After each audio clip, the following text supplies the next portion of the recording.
All the real coach defence academy 12th physics आपकी बार जो objective question में 50-50 के पार होगा। यानी कि जो ऑब्जेक्टिव क्वेश्चन बिहार बोर्ड हो, यूपी बोर्ड हो, यानी कि कोई भी बोर्ड हो या एनी बोर्ड हो, 12th फिजिक्स के लिए जो 50 नंबर का ऑब्जेक्टिव क्वेश्चन पूछा जाता है, तो टॉप 1000 ऑब्जेक्टिव क्वेश्चन जो फिजिक्स में top 1000 objective question plus concept के साथ, यानी कि ऑब्जेक्टिव क्वेश्चन 1000 रहेगा और उसके साथ कंसेप्ट भी रहेंगे। यानी कि कंसेप्ट के साथ हम 1000 क्वेश्चन कराने जा रहे हैं, जिसमें इलेक्ट्रिक फील्ड एंड चार्ज जो फर्स्ट टॉपिक्स हैं वह इलेक्ट्रिक फील्ड एंड चार्ज हैं, यानी कि विद्युत क्षेत्र और आवेश, इसके बारे में हम समझेंगे। The real coach defence academy channel पर अगर पहली बार जुड़े हैं तो सब्सक्राइब कर लेना है। फिजिक्स बाई निरंजन श्रीवास्तव और टॉप 1000 क्वेश्चन कराएंगे, जिसको हम बता देते हैं कि इसमें ऑब्जेक्टिव क्वेश्चन का थ्योरी भी कराएंगे और उसके बाद क्वेश्चन कराएंगे। और हर टॉपिक्स में 10 क्वेश्चन रहेंगे ऑब्जेक्टिव क्वेश्चन, और आपको हम बता देते हैं कि उसके बाद कुछ कंसेप्ट रहेंगे, यानी कि 5 से 10 मिनट तक कंसेप्ट रहेंगे। यानी इलेक्ट्रिक फील्ड एंड चार्ज पढ़ाएंगे, उसका कंसेप्ट रहेगा और उसके बाद कुछ 10 क्वेश्चन रहेंगे। तो ऐसे कर कर आपको हम एक तरफ से क्रैश कोर्स ऑब्जेक्टिव क्वेश्चन के चला रहे हैं, जो 3 मंथ यानी 90 डेज में पूरा होगा। ये अगस्त चल रहा है, आपको नवंबर एंड तक ये पूरे कोर्स को 1000 कोर्स को बाइंड अप कर देंगे और पूरे चैप्टर का कंसेप्ट भी क्लियर करा देंगे। तो हर हर महादेव के लिए जो सीरीज चला रहे हैं हर हर महादेव के रूप में, ये बहुत ही बेनिफिशियल साबित हो सकता है जो ऑब्जेक्टिव क्वेश्चन में पूछे जा रहे हैं स्टूडेंटों के लिए। तो देखिए कंसेप्ट हम कराने जा रहे हैं, थोड़ा बहुत कंसेप्ट आपको बता देते हैं इलेक्ट्रिक फील्ड एंड चार्ज से, कि जो साइंस है, साइंस सबसे उत्पत्ति ग्रीक भाषा के सबसे साइंसटिया से हुई है। यानी जो साइंस है, जो विज्ञान है, उसका उत्पत्ति ग्रीक भाषा के साइंसटिया से हुई है। इसका मतलब होता है ब्रह्मांड में एनर्जी, यानी ब्रह्मांड जो होता है उसमें क्या हो जाता है, एनर्जी। यानी कोई भी ब्रह्मांड हो उसमें एनर्जी लुप्त रहता है, कोई भी कार्य करते हैं। तो ये दो प्रकार के ब्रह्मांड में ऊर्जा बांटा गया है, एक अध्यात्म और दूसरा विज्ञान। अध्यात्म जैसे हम आपको बता देते हैं कि एक विज्ञान के रूप में बांटा गया है कि एक नियम होता है और दूसरा तथ्य। विज्ञान जो चलता है वो रूल पर चलता है और तथ्य पर चलता है। और अध्यात्म जो होता है वो आपने एक इसका अलग लेवल होता है, जो आपको हम बता देते हैं कि ये लेवल होता है कि जैसे कि कोई भी अलग चीज का होता है वही लेवल होता है। आपको बता दें कि आयाम 4 होते हैं, इसमें देख लीजिए। अध्यात्म का मतलब होता है, देखिए कि जहाँ पर देवी और शास्त्रोस्त्र का अध्ययन होता है उसको अध्यात्म कहते हैं। और देखिए आयाम कितने होते हैं, तो आयाम 4 होते हैं। लंबाई, चौड़ाई, ऊंचाई और टाइम, समय होते हैं। यानी लेंथ, उसके बाद वे ब्रेथ और हाइट और उसके बाद टाइम, ये आयाम कितने होते हैं, 4 होते हैं। आपको पता हो गया है कि आयाम 4 होते हैं। अब देखिए कि इलेक्ट्रिक जो विद्युत होता है, जो चैप्टर हमको पढ़ाएंगे इलेक्ट्रिक फील्ड एंड चार्जेज में, कि इलेक्ट्रिक बना है ग्रीक भाषा के इलेक्ट्रम से। यानी कि जो विद्युत है वो बना है ग्रीक भाषा के इलेक्ट्रम से, जिसका शाब्दिक अर्थ होता है अट्रैक्टिव करना, यानी कि आकर्षित करना। जो इसका शाब्दिक अर्थ होता है अट्रैक्टिव करना, यानी कि आकर्षित करना। अब मान लीजिए कि जो विद्युत है वो आपस में क्या करेंगे, कलर अट्रैक्ट करेंगे, आकर्षण करेंगे।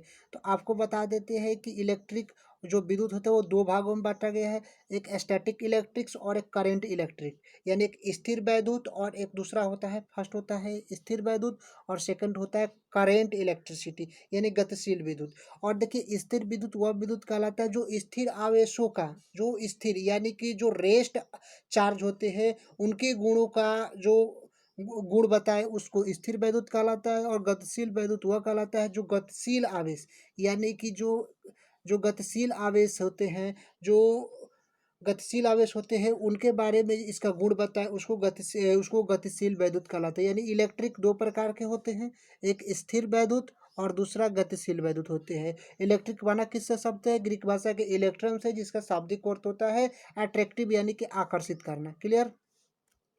चलते हैं नेक्स्ट कंसेप्ट की ओर।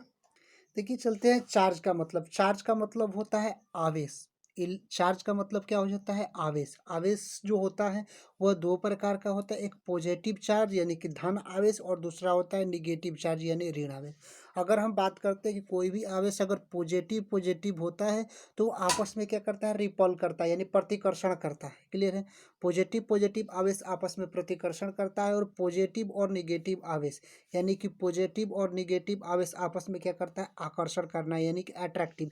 यानी चार्ज का जो गुण होता है आवेश का वो अट्रैक्टिव करना या रिपल्शन करना, ये दो गुण होते हैं। तो पॉजिटिव पॉजिटिव चार्ज ये आपस में प्रतिकर्षण करते हैं और पॉजिटिव निगेटिव चार्ज आपस में रिपल्सन करते हैं। यानी कि मान लीजिए कि एक प्लस क्यू चार्ज और एक माइनस क्यू चार्ज है, ये आपस में क्या करेंगे, प्लस क्यू चार्ज और माइनस क्यू चार्ज आपस में क्या करेंगे, आकर्षण करेंगे, अट्रैक्टिव करेंगे।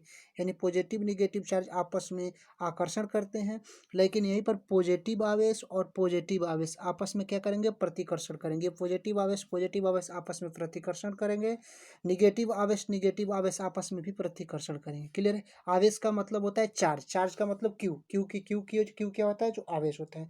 अब हम चलते हैं, देखिए कि थोड़ा जो आवेश के बारे में हम थोड़ा और मूल कंसेप्ट हम आपको बता देते हैं, जो रफ कॉपी अच्छा यहीं पर हम बता देते हैं कि charge is a scalar quantity. Charge एक क्या है, अदिश राशि है। जो चार्ज है वह एक स्केलर क्वांटिटी है, स्केलर क्वांटिटी यानी कि अदिश राशि है। क्लियर है? चार्ज एक स्केलर क्वांटिटी होती है। क्लियर है? अब देखिए कि इसको Q बराबर आई टी होता है। क्लियर है?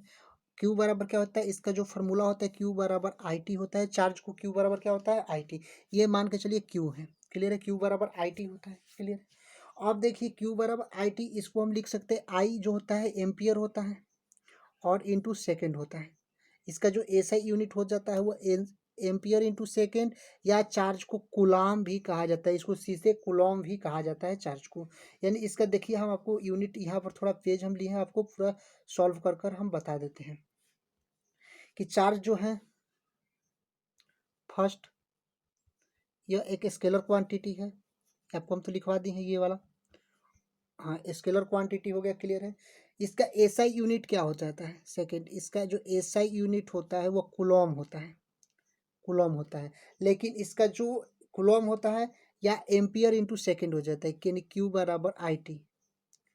कूलॉम या आई के एम्पियर इंटू सेकेंड, यानी कूलॉम या एम्पियर इंटू सेकेंड हो सकता है, एम्पियर इंटू सेकेंड हो जाता है, एम्पियर इंटू सेकेंड। और इसका थोड़ा हम राशि हम बता देते हैं, एम्पियर इंटू सेकेंड हो जाता है 1 कूलाम। 1 कूलाम कितने के बराबर होता है, 3 × 10⁻⁹, 3 × 10⁻⁹, ये स्टेट कूलाम होता है, स्टेट कूलॉम। तो ये जो होता है वो सीजीएस यूनिट होता है, सीजीएस यूनिट होता है। क्लियर? या 1/10 एवी कूलॉम भी होता है, 1/10 एवी कूलॉम भी होता है। जो इसका डायमेंशन यानी बीमा है, तो क्यू बराबर क्या होता था, आई टी फार्मूला होता है। और इसका बीमा के एम्पियर हो जाता है तो A1 हो जाएगा, और टाइम का क्या हो जाएगा, T1 हो जाएगा। तो इसका जो डायमेंशन होगा A1 T1 होगा, किसका, तो चार्ज का, आवेश का जो डायमेंशन होगा A1 T1 होगा।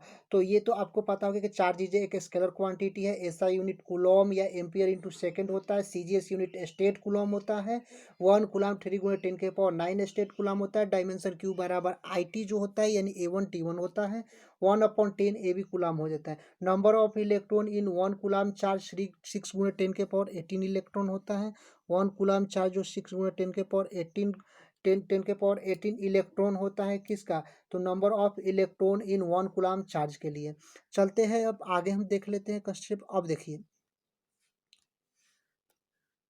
देखिए परमाणु में इलेक्ट्रॉन की कमी, अगर मान लीजिए कि ये एक गोला परमाणु हो गया, अब परमाणु के अंदर क्या रहते हैं, प्रोटॉन प्लस न्यूट्रॉन रहते हैं, और इसके बाहरी चक्कर में इलेक्ट्रॉन क्या लगाता है, चक्कर लगाता है। यहाँ तक तो क्लियर हो गया।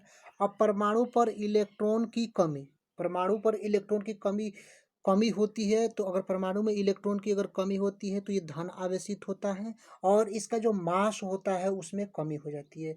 लेकिन परमाणु में इलेक्ट्रॉन की वृद्धि, ये तो इलेक्ट्रॉन की कमी हो गई, और अगर इलेक्ट्रॉन की वृद्धि होगी, अगर पॉजिटिव इलेक्ट्रॉन होगा, इलेक्ट्रॉन की वृद्धि होगी तो ऋण आवेशित होगी, और लेकिन इसके मास में क्या होगा, इंक्रीज होगा। मास क्या होगा, इंक्रीज होगा। तो आपको एक बता देते हैं कि अगर परमाणु में, ये परमाणु हो गया प्रोटॉन प्लस न्यूट्रॉन, तो इलेक्ट्रॉन की अगर कमी होगी, यहाँ पर इलेक्ट्रॉन की अगर कमी होती है, इलेक्ट्रॉन की अगर कमी होती है तो ये धन आवेशित होता है, यानी कि ये पॉजिटिव होता है, पॉजिटिव आवेश का होता है। और इसके द्रव्यमान में कमी आएगी, यानी कि जो मास होगा वो डिक्रीज होगा। क्लियर है, जो मास होगा वो डिक्रीज होगा। लेकिन अगर परमाणु में इलेक्ट्रॉन की अगर वृद्धि होती है तो वह ऋण आवेशित होता है, यानी कि वो निगेटिव चार्ज होता है। क्लियर है, लेकिन द्रव्यमान में वृद्धि होगी लेकिन मास इंक्रीज करेगा। यहाँ तक तो आपको क्लियर। आप देखिए कि जो प्रोटॉन होता है वो पॉजिटिव चार्ज होता है, प्रोटॉन पॉजिटिव चार्ज और इलेक्ट्रॉन निगेटिव चार्ज। तो आपको हम बता दिए कि नाभिक के अंदर प्रोटॉन प्लस न्यूट्रॉन रहते हैं और इलेक्ट्रॉन चक्कर लगाता है, लेकिन इलेक्ट्रॉन निगेटिव कक्षाओं यानी कि निगेटिव होता है। और इसको 7 जन्मों का रिश्ता है कि वो चक्कर लगाता है इलेक्ट्रॉन प्रोटॉन प्लस न्यूट्रॉन। तो प्रोटॉन जो होता है वो पॉजिटिव होता है और इसका जो मास होता है, एम का मतलब मास प्रोटॉन का 1.63 गुणा 10⁻27 kg होता है। लेकिन इलेक्ट्रॉन क्या होता है, निगेटिव होता है और मास इसका इलेक्ट्रॉन का 9.1 गुणा 10⁻31 kg होता है। तो इसके बाद फिर से हम समझ लेते हैं कि प्रोटॉन जो होता है वो पॉजिटिव चार्ज हो जाता है और मास जो प्रोटॉन का 1.673 गुणा 10⁻27 kg हो जाता है और इलेक्ट्रॉन निगेटिव रहता है तो इसका जो मास होता है 9.1 गुणा 10⁻31 kg होता है। आवेश के क्वांटीकरण यानी क्वांटाइजेशन ऑफ आवेश का क्वांटीकरण, यानी कि Q बराबर प्लस माइनस का NE होता है, प्लस माइनस NE होता है। तो यह आवेश की छोटी इकाई माइनस का E होता है, इलेक्ट्रॉन की जो निगेटिव हो जाता है। और 1 इलेक्ट्रॉन, अगर 1 इलेक्ट्रॉन बराबर 1.6 गुणा 10⁻−19 कूलम, 1 इलेक्ट्रॉन बराबर 1.6 गुणा 10⁻−19 कूलम होता है। और जो ई है वो मूल आवेश है। क्या है जाता है, मूल आवेश। देखिए ई जो होता है वो मूल आवेश होता है। कूलॉम आवेश की बड़ी इकाई होती है। जो कूलॉम होती है वह चार्ज की बहुत बड़ी इकाई होती है, जो कूलॉम यानी आवेश होती है। 1 मिली कूलाम बराबर 10⁻³ कूलाम होता है। 1 मिली कूलाम इसको कहा जाता है, तो 10⁻³ कूलाम। 1 माइक्रो कूलाम जो होता है 10⁻6 कूलाम। 1 नैनो कूलाम होता है 10⁻9 कूलाम। और 1 पिको कूलाम 10⁻12 कूलाम होता है। अगर न्यूमेरिकल बनाएंगे तो ये वैल्यू काम आएगी। फोर्स इन इलेक्ट्रिक जो होता है वो 24 गुणे 10⁻13 एफ ग्रेविटेशनल फोर्स के बराबर होता है। जी का मतलब होता है जी का ग्रेविटेशनल फोर्स का नियत। देखिए किसी पिंड पर आवेश उसके वेग पर निर्भर नहीं करता है। अगर आवेश, अगर चार्ज की हम बात करते हैं, कोई भी पिंड हो, ये मान लीजिए कि एक पिंड हो गया, वह किस पर, आवेश पर निर्भर नहीं करते। ये प्लस क्यू है, ये गोला बड़ा है, ये आवेश का, ये उस पर निर्भर नहीं करता है। केवल और केवल जो चार्ज हो जाता है आवेश, ऑलवेज मास पर निर्भर करता है, द्रव्यमान वाली वस्तु पर ही निर्भर करता है। अगर गोला एमोन पॉजिटिव चार्ज है, अगर आपको हम एग्जांपल हम बता देते हैं, एक मान लीजिए कि गोला है, एक पॉजिटिव चार्ज से पूरा आवेशित है और दूसरा गोला है एक निगेटिव चार्ज से आवेशित है। सॉरी, यहाँ पर निगेटिव चार्ज बना लेना है, कलर भी चेंज कर लेते हैं। तो ये निगेटिव चार्ज से क्या है, गोला आवेशित है। यहाँ तक हो गया। ये M1 गोला है और ये M2 गोला है, ये दो गोला है। अब आपको हम बता देते हैं, ये पॉजिटिव चार्ज से स्पेयर है, यानी पॉजिटिव चार्ज, और इस पर निगेटिव चार्ज है। तो आपको हम बता देते हैं कि देन M2 गोला बड़ा होगा M1 से। M2 गोला क्यों क्यों बड़ा है, क्योंकि पॉजिटिव चार्ज देगा तो पॉजिटिव और निगेटिव आ जाएंगे इसमें, और पॉजिटिव और निगेटिव आएंगे तो ये शक्तिशाली हो जाएगा निगेटिव वाला। तो M2 गोला हमेशा बड़ा होता है, यानी कि जो M2 गोला है वह M1 से हमेशा क्या हो जाता है, इंक्रीज हो जाता है। और वेग पर निर्भर नहीं करता है, जो चार्ज हो जाता है वह वेग पर निर्भर नहीं करता है। और इस टॉपिक्स में हम कंसेप्ट है और उसका 10 क्वेश्चन लाएंगे, लेकिन इस वीडियो में हम शुरुआत किए हैं तो इसके लिए 10 क्वेश्चन नहीं लाए। लेकिन अगले वीडियो में हम कूलम्ब्स के नियम को लेकर आएंगे और आपको देख लेते हैं कि चार्ज इज एक स्केलर क्वांटिटी है, आदेश राशि आपको हम बता दिए हैं। लेकिन अब अगले कंसेप्ट में हम ले आएंगे कूलम्ब्स लॉ, यानी कूलम्ब्स के नियम का कंसेप्ट, और इससे 10 क्वेश्चन ले आएंगे, रिलेटेड 10 क्वेश्चन रहेंगे और आपके लिए जो 12th स्टूडेंट्स के लिए बहुत ही बेनिफिशियल होगा। तब तक के लिए जय हिंद स्टूडेंट्स। और आपको बता देते कि 15 मिनट यानी कि ओनली फॉर 50 मिनट का कंसेप्ट क्लास रहेगा, इससे अधिक कंसेप्ट क्लास नहीं रहेगा। और 10 क्वेश्चन 10 मिनट में हम ऑब्जेक्टिव क्वेश्चन उड़ाएंगे और 5 मिनट का कंसेप्ट क्लास रहेगा। मिलते हैं नेक्स्ट वीडियो की ओर। जय हिंद स्टूडेंट। और physics Niranjan Srivastava sir, NIRANJAN, और श्रीवास्तव सर इस चैनल, श्रीवास्तव सर आपको बता देते हैं कि बहुत ही जल्दी इस चैनल पर ख़त्म कर दिया जाएगा कोर्स, और 50 नंबर आपको गेन कर सकते हैं।